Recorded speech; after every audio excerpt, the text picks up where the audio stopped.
I want to talk about transcendence, and I want to talk about it in terms of the following story, which I've used before, but it's really useful.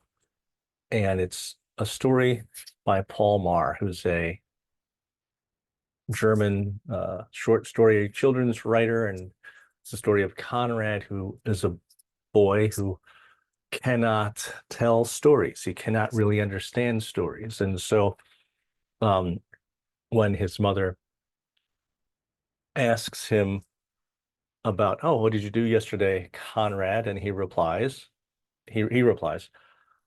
yesterday I was in school. First we had math, then German, then biology, and then 2 hours of sports. And then I went home and did my homework.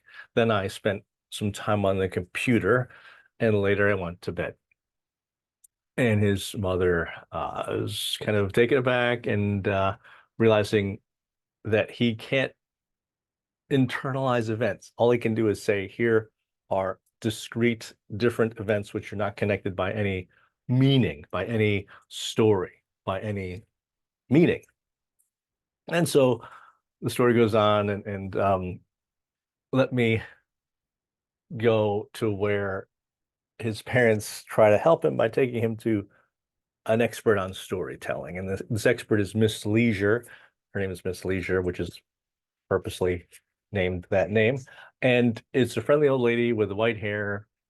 And she says to him, uh, I understand that your parents have sent you to me so that you can learn how to tell stories. And like when he came to the house, he saw the house from the outside, and it's like ordinary sized house, couple stories tall.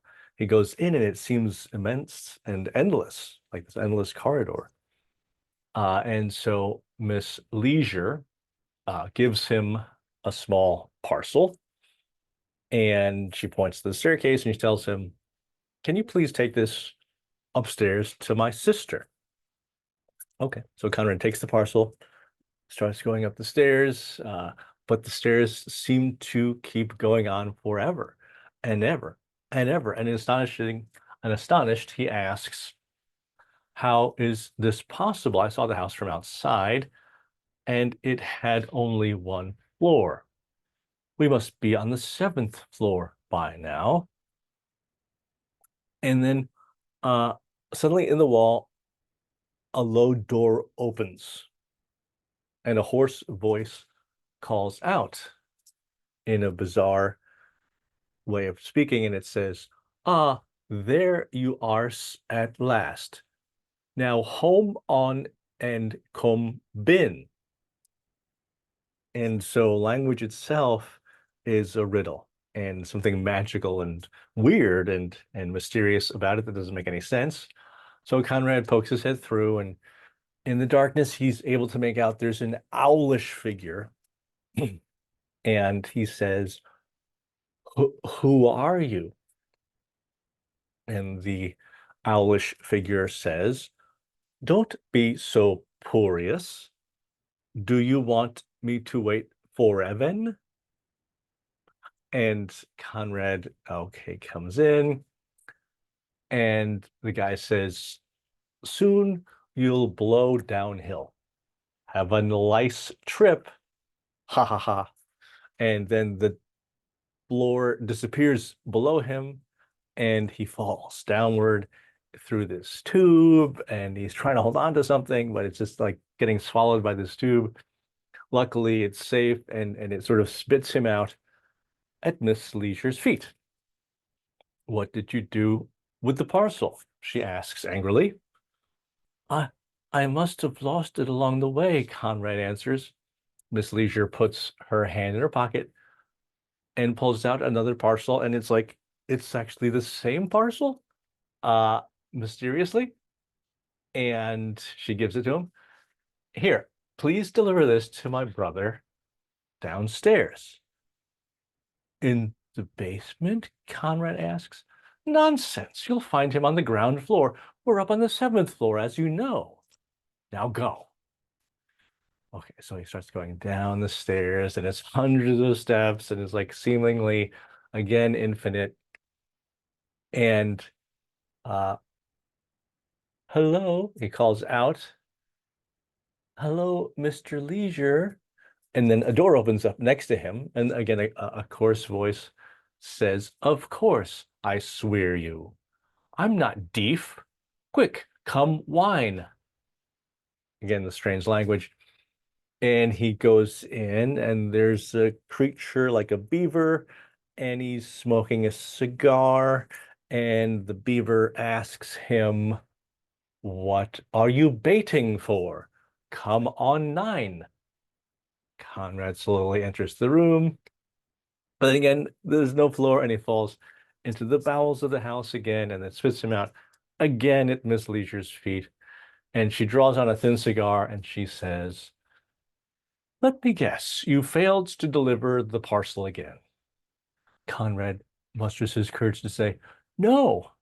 But anyway, I am not here to deliver parcels, but to learn how to tell stories. How can I teach a boy who cannot even carry a parcel upstairs how to tell a story? You'd better go home. You're a hopeless case. So he goes home. Have a safe journey, Dome, and all the West, she says, pushing him out. And so he rushes home and he gets there and rushes into his house, announcing excitedly, I have to tell you something. You will never believe what happened to me. And he tells a story, and he's cured. And his parents are like, ah. And so they've cured him of his incapacity to tell stories. And what's in a story? Because there's just reality, right? There's just physical reality, and there's molecules and atoms and forces, and okay, it gets complicated with like quantum mechanics, but it's basically just stuff. But what's a story? And so I want to get into how narrative, form, story, shape, how these things are part of reality. How can we enter? How can we enter? How can we make sense of this stuff? Because it doesn't, and I'm not going to get into like things like mystical or religious. I mean, maybe you will accuse me of being mystical and religious, but I don't think I am. I think I'm just using philosophy and psychology to get at these things. And so and so I'm going to define narrative, and I'm going to do it in part by defining transcendence.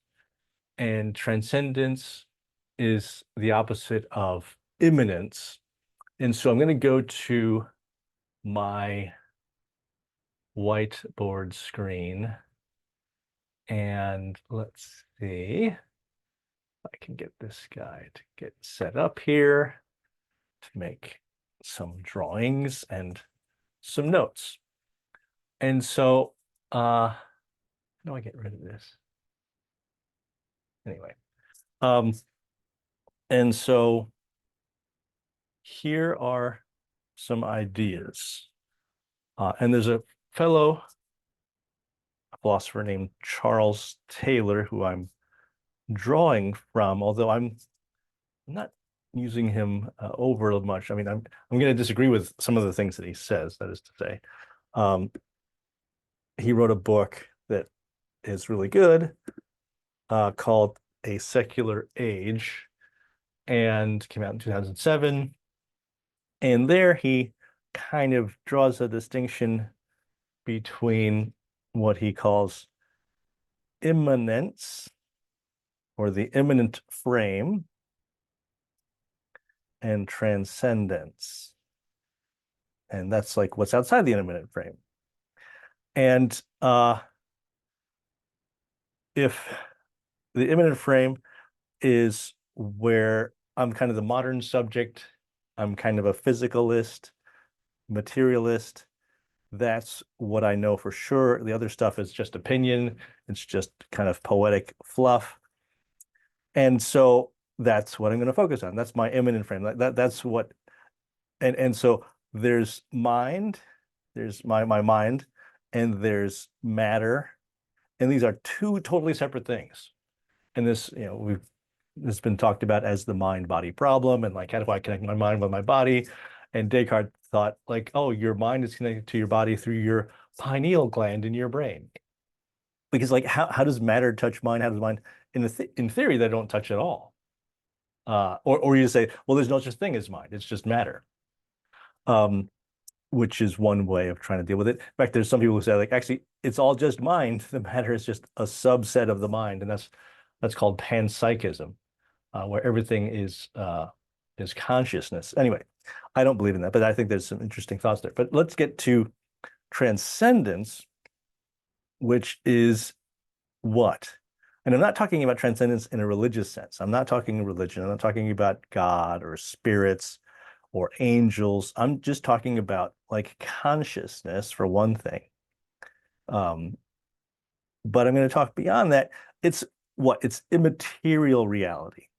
There's an aspect of reality that's immaterial. It's just as real as this pencil or as my hand, but it's immaterial. And it's going to have certain elements. So what do I mean by transcendence? And this is my definition. Different people have dealt with this differently.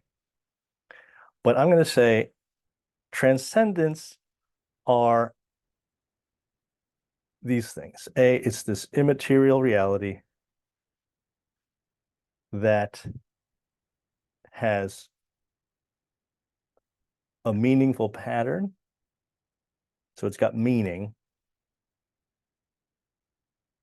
And I'll talk about pattern in a bit. It also is what it is transformative. So this is very far from just pure physicalism. This is about how do I live as a human being? This is like what transforms me? What makes me more full? What helps me live? And this is, anyway, I'm going to get to psychology here, which I think is just as real as physics. And what it affords connection and bonds, because a human being needs connectedness and it needs to be bonded. I need to be bound or bonded, bonded with people. And so these things are clearly partly, I guess I'm going to add, let's put this under D. This is partly subjective. And I don't even like this distinction between subjective and objective. I think we lean on it too much and it just gets us messed up. But I'm going to use it because I think it's useful in this case. Because, yeah, it's partly, of course, this is dependent on human consciousness, on my mind, on the human mind.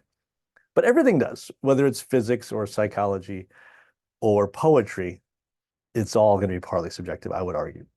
Okay, so let's then go a little further and think about the narrative, because you have Conrad, and I'm using Conrad with a K because this is the German spelling of Conrad. And in Conrad's case, he was the unstoried person, and I just made that word up, but let's just use it. And then you've got the narrative person. And there's obviously no such thing as a purely unstoried person. Even, you know, when he was in his unstoried phase, he could state what? He could state facts, he could give data. They were unconnected to each other. It was like, okay, I took math, then I took physics, then I took German. There's these facts, but he cannot find the through line. He cannot find the meaning. He cannot find these kinds of things. He could get to like a kind of measurable signal. And then he tells the story. And what allows him to break through the story is what? It's mystery. It's weirdness. I don't know. How do I spell weird? Weird is always a hard word to spell. I'm going to spell it wrong. Weirdness. Is that how you spell it? Is it? And so why? So like, because that's what kind of what energizes or enables the storytelling faculty. are these things. And this is a very a rough way of looking at it, but this is like the left hemisphere of the brain, and this is the right hemisphere of the brain, where and there's a lot to be said about that. So I'm not going to get into that, but let me just make note of that and say that this is how storiedness, narrative, meaning, beauty even uh, emerge. And good. So that's that. And let me keep going on this riff. Can I riff on this? Go on this riff. I'm just going to keep going, and let's look at it in terms of patterns. So what the hell are patterns? Because you can say, well, there's just matter. Matter doesn't have patterns in it. It's just there. It's like it's a molecule or a bunch of molecules, and so forth. And this is out of can it focus a little better here? Anyway, um, let me try this. And so with these patterns, gosh, what's going on? Let me try share for a second.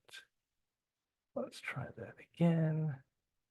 Via cable, share.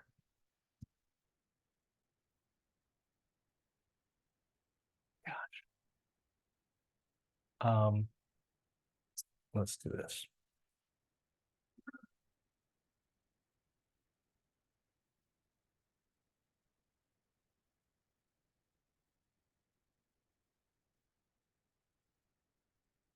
And so what are patterns? I'm saying patterns are a non-measurable signal that has some significance. What does that mean? Let's look at it in terms of a few concepts. Beauty. Is beauty real? I would say that it is. Ugliness is also real. And it's partly subjective, of course, but it's partly objective. And and I don't even use it like using those terms, but I'm using them. But oh shoot. Okay. My notes just fell. Shoot. Let's set up is not ideal. Lost my page. Give me a second here.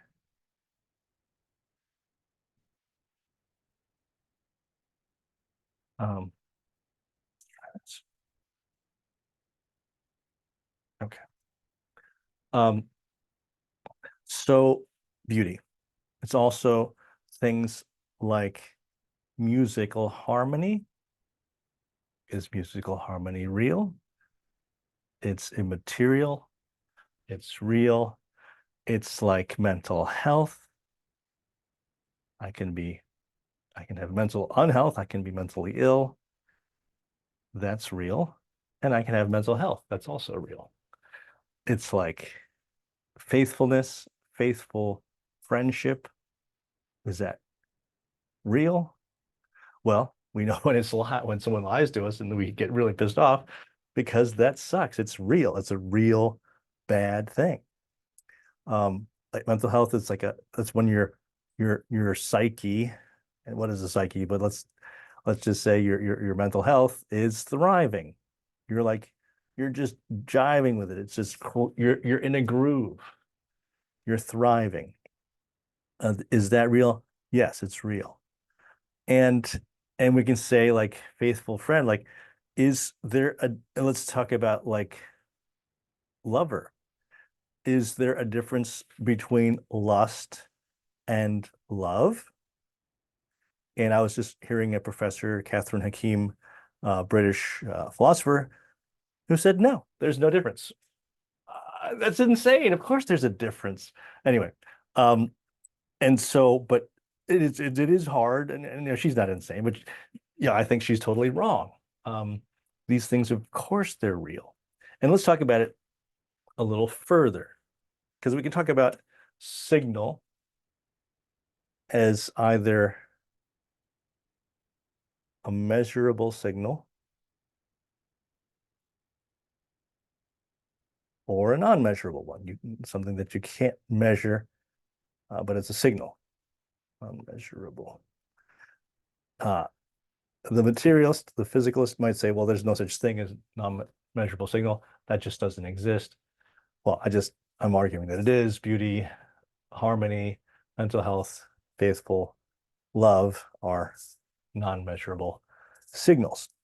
And so in a measurable signal, yeah, what is there's mathematics, there's physics.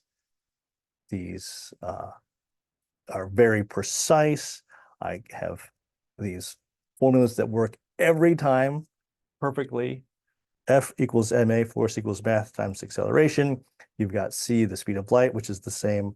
You've got geometry, which is, you know, you have geometric rules, which are the same, uh, and they work. And so that's why we can use cell phones. That's why we can. Uh, now, what about well-being? Some people argue that well-being is this measurable thing. And to some extent, you can certainly do certain measures. You can do surveys. You can do uh, like brain scans and so forth, but you can't really measure well-being, not in the same way that you can do F equals ma or the speed of light. Um, so I'm going to like say, no, this is not a measurable signal. That's in fact, that's going to be more on the non-measurable side. In fact, let's stick with science for a second. Some science is non-measurable. And I'm not a scientist here, so someone please correct me uh, if I'm messing this up. But quantum mechanics, as I understand it, is saying like, here's an electron, it's really there, but it's a matter of probability. It's probably here, but it could be there, it could be there. It's a probability until you measure it, and then it narrows down to one thing. But until you measure it, it's literally a probability. Or you can say, like, is light a particle?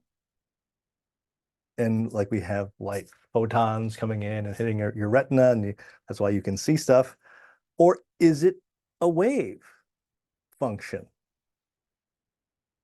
Or is it both? And how the hell does that work? You can't measure that. There's no like F equals ma of like trying to say how light is both a particle and a wave function. It's I'm not saying it's I guess it's in some ways it's mysterious. Yeah, let's call it mysterious. I guess. I mean, in any case, it's certainly non-measurable. And so those are some aspects of science which fall into this non-measurable category. And let's put well-being over here. Mental health, not measurable. Then and these are what? These are real phenomena, real things, not things in a material sense, but real phenomena. And we can talk about that. What that means that can't be registered by math or geometry or numbers. And these work what? In terms of narratives, in terms of stories. And I'm capitalizing narratives because I want to like make that a key idea. And so that's why when we have Conrad getting the story, he's getting this stuff. He's able to grasp this part of reality. Before he was stuck, unable to grasp that part of reality, that immaterial, that non-measurable part of reality, that's patterns, that's about the structure of being. And is it kind of like this? Uh, you know, again, I'm really venturing out of my specialty here, but a priori, uh, aspects of reality, a priori, that's Latin, from before like from the beginning in a sense. And so like people like Einstein could say like there's a kind of a priori uh, part of reality, which is space-time. There's this reality that's one thing, space-time, and we know that it's one thing. Well, I mean, it's just debatable, but certainly you can bend it. Like, space bends and time bends. That's why when you move at super, super fast speeds, time slows down. And in theory, it might even be reversible. Um, but in any case, that these aspects of reality are they in the material world? Well, they're part of, in a way, they're part of our mind. And they're part of it, for partly in the world. But we can't grasp the world unless we have these what a priori aspects. And Kant kind of develops this. I'm not a Kantian, but what if, and this is my thesis or my hypothesis. My hypothesis is that narrative is also an a priori of reality, and that when I get to what's real, I need to think about it in terms of space and time. I need to take of I need to think of it in terms of narrative. It's got a beginning, it's got a middle, it's got an end, it's got a meaning, it's got an arc, and there's different story patterns which repeat themselves over and over again, which reflect not just my mind, but also what's real. And so, in a certain sense, what they're like at the contact point between mind and real and material reality. That's is that meaning? Anyway, I'm kind of venturing into like murky waters here, but I'm trying. So so good. So those are some ideas. And uh a couple more points here. Um, and it's just, let's just I guess finish with the Conrad thing. If here's Conrad,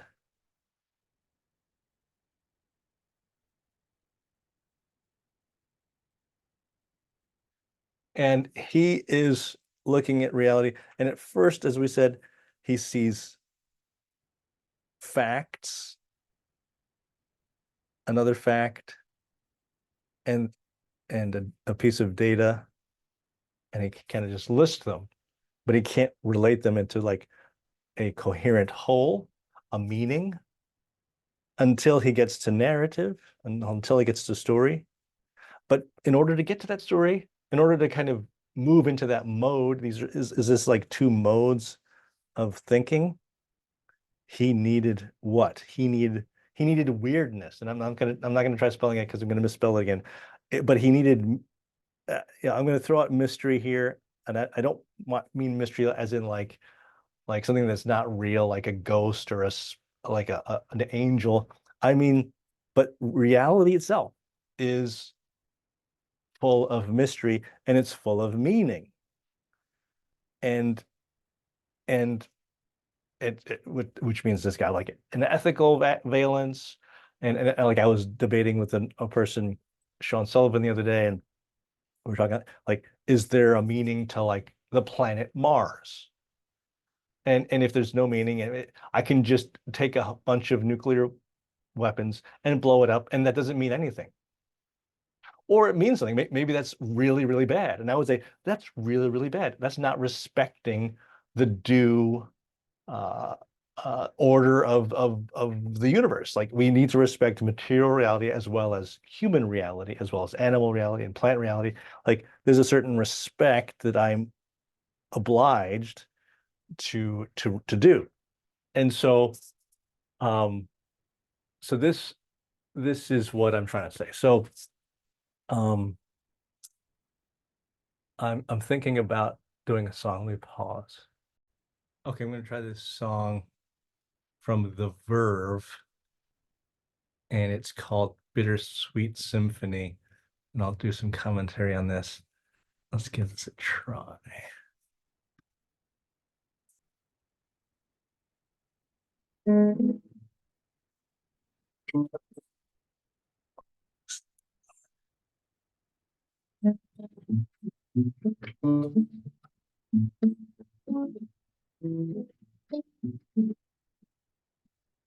'Cause it's a bittersweet symphony that's life. Try to make ends meet, you're a slave to money, then you die. Let me pause for a second. I think I didn't set the sound correctly. Again. Okay, let's try that again. Okay, make that a little further back. Get my chords. Sorry about that. 'Cause it's a bittersweet symphony that's life. Try to make ends meet, you're a slave to money, then you die. I'll take you down the only road I've ever been down. You know, the one that takes you to the places where all the veins meet, yeah. No change, I can't change, I can't change, I can't change. But I'm here in my mode, I am here in my mode. And I'm a million different people from one day to the next. I can't change my mode, no, no, no, no, no.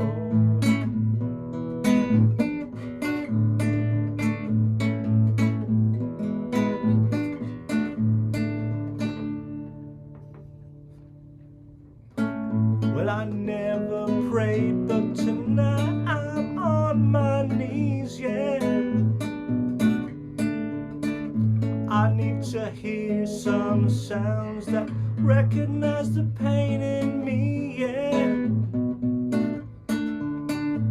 I let the melody shine and it cleanse my mind. I feel free now.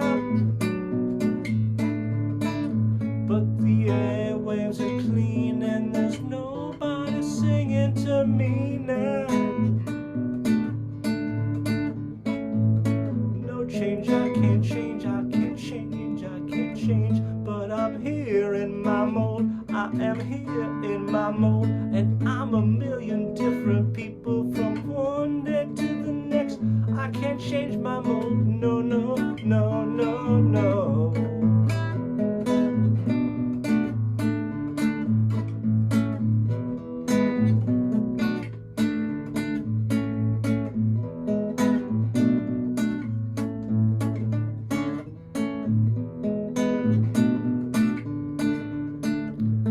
Just keeps repeating. I'll do it one more time. 'Cause it's a bittersweet symphony that's life. Try to make ends meet, you'll try to save some money, then you die. I'll take you down the only road I've ever been down. You know, the one that takes you to the places where all the veins meet, yeah. I can't change, I can't change, I can't change. But I'm here in my mode, I am here in my mode. I'm a million different people from one day to the next. I can't change my mode, no, no, no, no, no. I can't change, I can't change. No, no, no.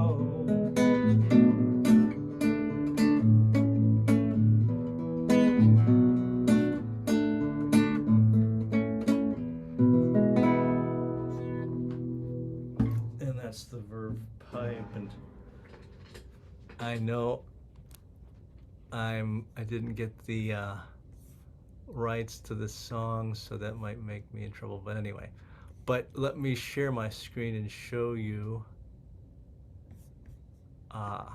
the lyrics if I can. And so here's uh, the lyrics because it's a bittersweet symphony of life. So this is like the human experience.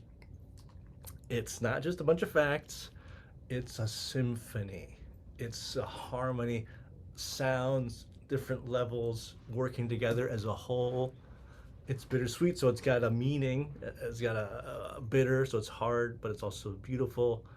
Um, and like we're kind of put on this rat race, make money until you die. But is that it? We know that's not it. There's a meaning beyond that.